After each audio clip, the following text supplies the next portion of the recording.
Орал өңірінің өнерін ілгерілетіп келе жатқан ұжымдардың бірі Батыс Қазақстан облыстық камералық оркестрі.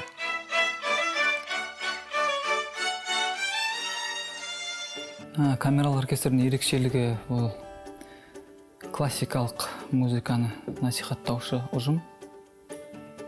Енді біріншіден бұл халыққа, көрерменге эстетикалық тәрбие, эстетикалық ләззат береді. Яғни музыка тек қана жақсылыққа келеді деп білем. Музыка адамды тек қана жақсы жағына қарай тәрбиелейді. Бұл адамды дисциплинаға үйретеді. Негативтің бәрі жойылады. Ол өзім тәжірибемнен алып тұрған нәрселер. Өнердегі алғашқы қадамы мен ізденісін 10 жыл бұрын 30 шығармадан бастаған жаңа ұжым қазір кез келген дүниені жаңаша өңдей алатын деңгейге көтерілген. 10 жылдық тарихы бар ұжымның аяққа тұруына Татарстанның халық әртісі Рашид Скуратовтың қосқан үлесі зор.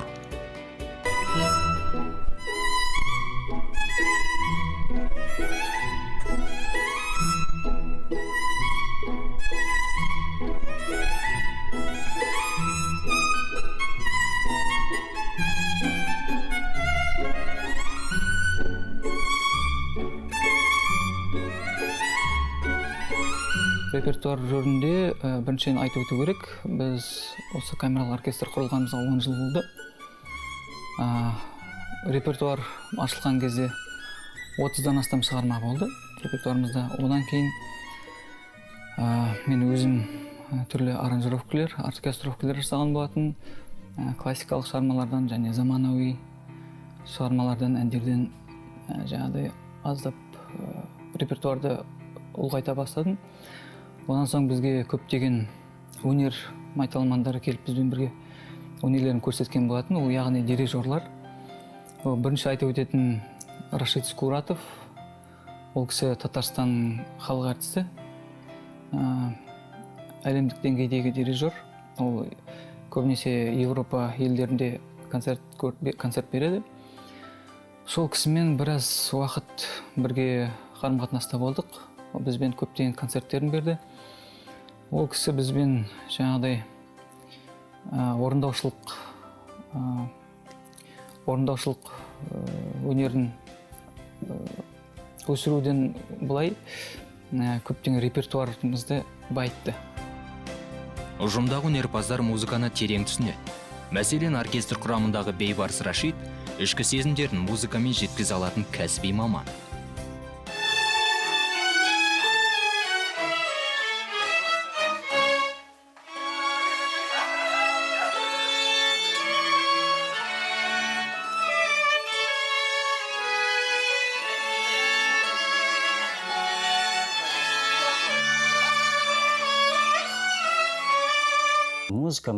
Музыка менің іштегі жұмбақтарының шешімін тауып береді.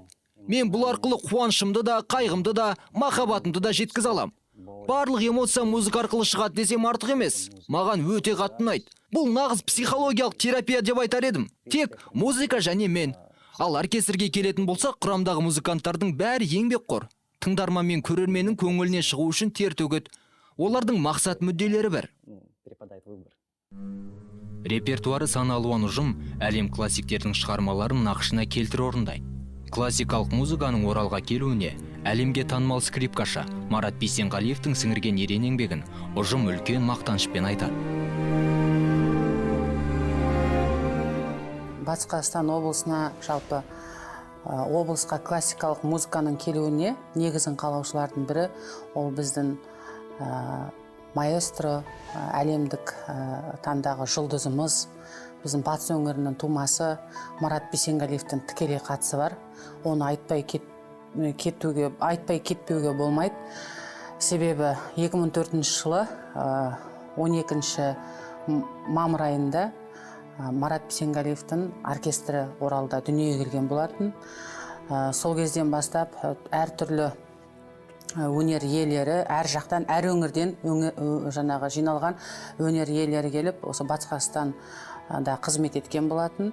Кейін белгілі бір себептермен 2007 жылы бұл оркестр таратылған болатын. Ал 2011 жылы Батыс Қазақстан облысы әкімдігінің шешімімен Батыс Қазақстан облыстық камералық оркестрі деген атаумен қайта құрылды. Яғни ол кезде біздің жергілікті өнер иелерінен құрылған болатын. Қазір оркестрде осы Оралдың жергілікті музыканттар қызмет етеді. Негізі камералық оркестрдің өзінің қалыптасқан көрермен аудиториясы бар. Бірақ бүгінгі таңдағы заман талаптарына сәйкес көрермен тарту мақсатында, яғни классиканы әрмен қарай насихаттау мақсатында мына бізде бұқар ақпарат құралдарымен жұмысты жандандыру мәселелері қазір алға қойылып жатыр. Яғни жеке өзінің мекеменің сайтын ашу мәселелері және өзге республикалық бүгінгі таңда республикада жүрген өнер иелерімен байланыс орнату және шетелдерге шығу, фестивальдарға қатысу, тәжірибе алмасу мақсаттарын алға қою арқылы біз оны кәсіби жағынан да және халыққа да насихаттай түсеміз деп ойлаймыз.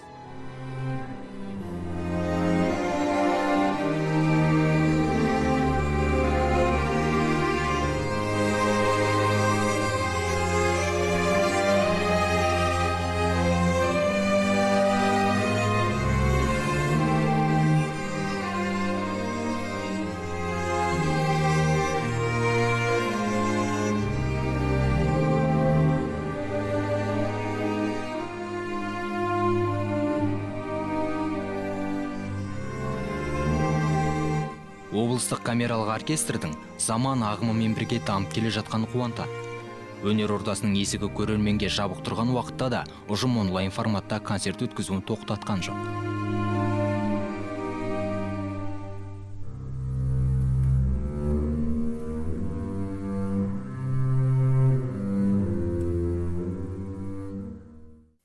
Удачное выступление зависит от слаженности. Сахнада барлығы сәтті аяқталу үшін әрине оркестрдің бірін-бірі түсінуі бірінші орында. Одан кейін жақсы дайындық керек. Оркестр құрамындағы әр артистің жауапкершілігі бүкіл жүкті арқалап тұрады десек артық емес. Оркестрдің дирижермен байланысы, тыңдарманмен байланысы басты рөлде әрине. Қазір карантин кезінде көрерменнен келетін энергия жетіспейді бізге. Қанатсыз құс сияқтымыз. Десе де онлайн концерттерді жоғары деңгейде өткізіп жүрміз. Өңір өнерпаздары Оралда жаңа өнер ошақтары ашылғалы, аймақтың мәдени өміріне жан біткендей болды дейді. Айтса айтқандай, бүгінде бұл өлкеден жаңашылдық лебесет, шабыттың шырқау биігі байқалады.